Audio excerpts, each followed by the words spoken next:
தமிழ்ல வணக்கம் ஏதாவது சொன்னா உடனே ஒரு ட்ரோலை போட்டு விட்டுருவாங்க.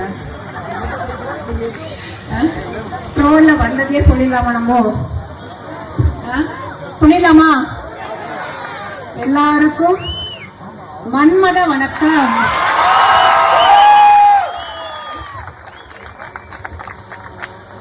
அதாவது எந்த அளவுக்கு நான் சொன்ன மாதிரிதான் நம்ம கேம்பெயின் ஸ்டார்ட் பண்ணதுல இருந்து நம்ம யாரையாவது மூஞ்சிருக்கோமா, ஏதாவது ஒரு வார்த்தை பேசியிருக்கோமா? டிஎம்கே பற்றி பேசினது கிடையாது, ஏடிஎம்கே பற்றி பேசினது இல்லை. நான் பாட்டுக்கு சிவனேன்னு வந்து மக்களோட சேவை செய்யறேன், எனக்கு ஒரு வாய்ப்பை கொடுங்க. நம்ம பெரியய்யா வந்து எனக்கு ஒரு ஆப்பர்ச்சுனிட்டி கொடுத்தாரு, நம்ம தங்க தளபதி.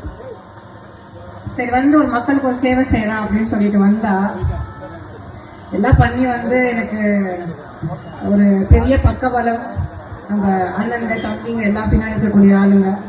ஆனா அவங்களெல்லாம் வந்து கரெக்ட் பண்ணி கொண்டு வரதுக்குள்ளார அப்பா படாத பாடுப்பா இவ்வளவுதான் கிடையாது, அந்த அளவுக்கு பாடு படிச்சுட்டாங்க. பட் இருந்தாலும் வந்து சந்தோஷம். ஏன்னா நம்ம தளபதியே சொல்லியிருக்காரு, குற்றம் பார்க்க சுற்றம் இல்லை அப்படின்னு சொல்லிட்டு. அதனால உங்க முன்னாடி இவ்வளோ ஒரு தெம்பா தைரியமா வந்து நிக்கிறேன் அப்படின்னா அதுக்கெல்லாம் காரணம் எல்லாமே நீங்க தான். சட்டசபை ஆரம்பிச்சதுல இருந்து ஒரு வகையில ரொம்ப சந்தோஷமா இருக்கு. என்னன்னு பாத்தீங்கன்னா 234 தொகுதி இருந்தாலுமே சின்ன குழந்தையில இருந்து 90 வயசு தாத்தா வரைக்கும் இந்த கவுண்டமணி கனிமொழி எல்லாத்துக்கும் தெரியும். தெரியுதா இல்லைங்களா? பேசுறாங்களா இல்லையா? கனிமொழியால கவுண்டம்பாளையத்துக்கு பெருமையா இல்ல கவுண்டம்பாளையத்தினால கனிமொழிக்கு பெருமையான்னு தெரியல. ஆக மொத்தம் வந்து கவுண்டம்பாளையம் சரியான ரீச்ல இருக்கு. இதெல்லாம் ஒரு நம்மளுக்கு வந்து உண்மையிலே வந்து கடவுள் கொடுத்த ஒரு வரம். அதுக்கப்புறம் நம்ம தளபதி நம்மளுக்கு கொடுத்த வரம்.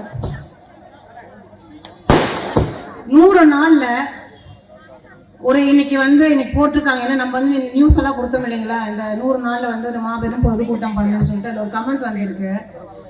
100 நாள்ல இந்த மேனாமினிக்கு என்ன வேலையை செஞ்சு கிழிச்சிருக்கணும் அப்படின்னு பாத்தீங்களா? யாராவது இப்ப பாத்திருப்பீங்கன்னு நினைக்கிறேன்.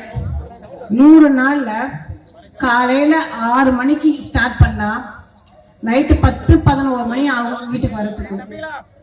அந்த அளவுக்கு நம்மளோட மக்களோட குறைகள் ஆகட்டும், பெட்டிஷன் ஆகட்டும், பெட்டிஷன் வாங்கி அவங்க தான் சொன்ன வீட்டுல வந்து புருஷன் முன்னாடி பிரச்சனைனாலும் நம்ம கிட்ட தான் வராங்க.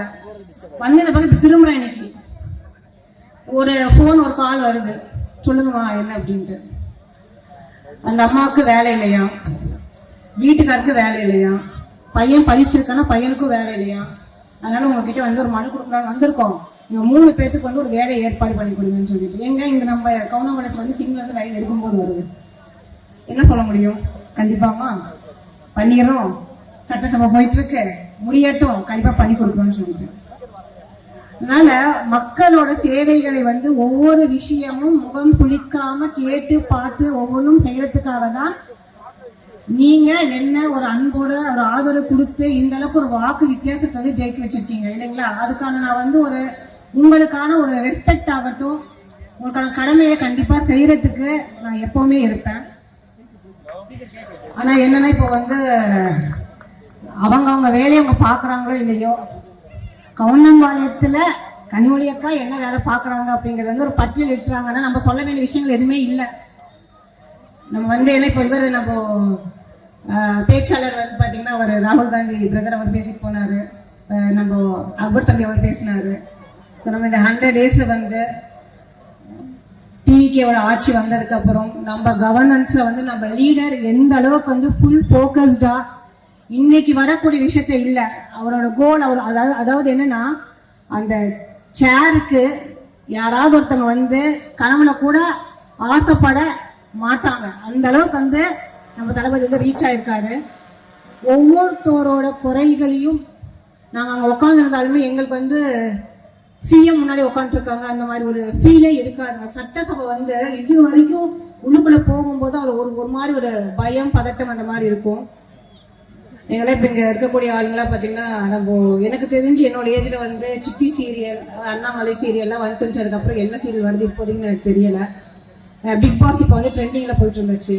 அதெல்லாம் தாண்டிடும் இந்த சட்டசபை அந்த அளவுக்கு ஒரு பெரிய அளவுக்கு ஒரு ரீச். டெய்லி உங்களுக்கே பார்த்துருவீங்க நீங்க. நான் என்ன பண்ணிட்டு இருக்கேன்னு யாருமே சொல்ல வேண்டாம், வந்துடும் இல்லைங்களா? காலையில போய் மத்தியானம் வெளில வரதுக்குள்ள வந்துடும் நியூஸ் வந்துடுங்க. அந்த அளவுக்கு நம்ம ஊடக நண்பர் வந்து ரொம்ப சூப்பரா வேலை பண்ணிட்டு இருக்காங்க. என்னன்னா ஒரு 2 நாளுக்கு முன்னாடி கூட வந்து சட்டசபையில் ஒரு காலசாரமான ஒரு பேச்சு போயிட்டு இருந்துச்சு. அந்த எதிர்கட்சி தலைவர் இருக்காரு இல்லையா, நம்ம இவர் பிரதர் உதயநிதி பிரதர், அவரை நீங்க நேரமெல்லாம் பார்த்து நீங்கெல்லாம் வந்து ஜோசியக்காரங்கிட்டலாம் கேட்டு தானே செய்வீங்க அப்படின்னு சொல்லி ஒரு வார்த்தை விட்டாரு. வந்துச்சு ஒரு கடுப்பு. ஆனா என்ன பண்றது, அங்க எதுவுமே காட்ட முடியாது, ஏன்னா நம்மளுக்கான ஒரு மரபு இருக்கு அப்படின்னு சொல்லிட்டு நம்ம தளபதி சொல்லியிருக்காரு. பேசல, சிரிச்சாலும் பிரச்சனை, அழுதாலும் பிரச்சனை, கை அப்படி காட்டினாலும் பிரச்சனை, கை இப்படி காட்டினாலும் பிரச்சனை. அந்த மாதிரிதான் போயிட்டு இருக்கு. சரி ரைட்டு, இன்னைக்கு ஒரு வாய்ப்பு கிடைக்கட்டும், நான் பாக்குறேன்னு சொல்லிட்டு அன்னைக்கே இந்த உண்மையை சொல்லணும்ட்டு இன்னைக்கு இந்த உண்மையை சொன்னா கண்டிப்பா ரீச் ஆகும். இதே ஜோதிடர்கிட்ட போன வருஷம் நவம்பர் 2025 வந்து நம்ம டிஎம்கே வேற யாரும் நம்ம கரூர் கம்பெனி தான், கரூர் கம்பெனி ஆள் அவங்க குரூப்ல இருந்து ஒரு ஆஃபீஸ்ல இருந்து கால் வருது எனக்கு. என்னங்கிறாங்க, ஒரு பேக்கேஜ் 3 மாசம் பேக்கேஜ் 15 லட்சம் ரூபா. எதுக்கு இப்ப இதுக்கு கிடையாதுங்க, அப்ப நான் வந்து டிவிகேக்குள்ள நம்ம பார்ட்டிக்குள்ளேயே வரல. என்னங்கிறாங்க, டிஎம்கே 2026 எலெக்ஷன்ல வின் பண்ணுவாங்கன்னு நீங்க சொல்லணும், உங்களோட யூடியூப் சேனல்ல போடணும். இந்த கட்டம் அங்க இருக்காங்க, சனிங்க வந்துட்டா குருவங்க வந்துட்டா இதெல்லாம் போட்டுக்கிட்டு எப்படினாலும் வந்து நாங்களாம் வருவோம், இந்த ஸ்டாலின் ஐயா தான் வரணும் அப்படிங்க நீங்க சொல்லுங்க. பேக்கேஜ் காசு 15 லட்சம் அப்படின்ட்டாங்க. நம்ம இப்ப வந்து நம்மளுக்கு வந்து இப்ப தளபதி கிட்ட இருந்து அழைப்பு வரல, அதனால தெரியல இல்லைங்க. இப்ப இருக்கக்கூடிய நிலவரம்லாம் பார்த்தா நீங்க வர மாதிரி தெரியல. அவ்வளவுதான், நீங்க அம்போன்னு போயிடுவீங்க. வரப்போற இன்னொருத்தவர் அவர் தான் வருவாரு அப்படிங்கிற மாதிரி சொல்லிட்டேன். இல்லைங்க, அது வந்தாலும் பரவாயில்ல, நீங்க வந்து இந்த மாதிரி உங்க நம்மள ஃபாலோ பண்ணக்கூடிய ஆட்கள் இருப்பாங்க இல்லையா, நீங்க சொல்லுங்கன்னு சொல்லிட்டு அவரு இன்னைக்கு பேசுறாரு. எதை பத்தி? கொள்கையை பத்தி பேசுறாரு. அதான் நான் வந்துச்சு, ஏன்னா வந்து அங்க பேச முடியல. ஏன்னா வந்து சட்டசபைக்கு முன்னாடி வரும்போது நம்ம அந்த ஃபர்ஸ்ட் டே வரதுக்கு முன்னாடியே வந்து ஒரு டீசர் மாதிரி ஒரு ட்ரையல் பீரியட் மாதிரி வச்சாங்க. ட்ரையல் பீரியட் எப்படின்னா வந்து அங்க வந்து ஒரு கண்ணியம் காத்து என்ன மாதிரியான இதெல்லாம் நம்ம வந்து பண்ணணும், டூஸ் அண்ட் டோன்ட்ஸ் என்ன அப்படிங்கிற மாதிரி வந்து எங்களுக்கு ஒரு ப்ரோக்ராம் கண்டக்ட் பண்ணியிருந்தாங்க. அது வந்து காமிச்சாங்க. எப்படின்னா வந்து போன சட்டசபை முன்னாடி எல்லாம் பார்த்தீங்கன்னா அந்த சேரை தூக்கி போறது, டம்ளர் அடிக்கிறது, பாத்திரம் தூக்கி வீசுறதுங்கிற மாதிரிலாம் இருந்துச்சு. அந்த மாதிரி சம்பவம் கூட நடக்கும்.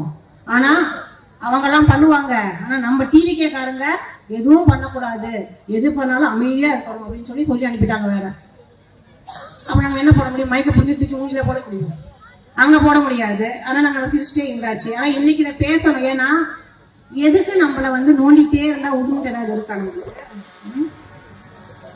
இன்னைக்கு நியூஸ்ல வந்து 26 கார் வச்சிருக்காங்க, வண்டி வச்சிருக்காங்க, அதை வச்சிருக்காங்க, இதை வச்சிருக்காங்க, மக்கள் வரி பணத்தை வந்து தூக்கி சம்பாதிக்கிறாங்க, பிடிக்கிறாங்கன்னு யாரையும் வந்து பாத்தீங்க நீங்க?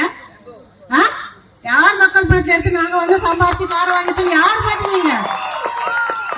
ஒவ்வொரு தடவை சொல்லும் போதுமே விரிவான உங்ககிட்ட என்ன ஆதாரம் இருக்கு, எங்க அமைச்சர்கள் கிட்ட கேட்க தெரியல உங்களுக்கு, ஆதாரத்தோட பேசுங்க அப்படின்னு சொல்லிட்டு.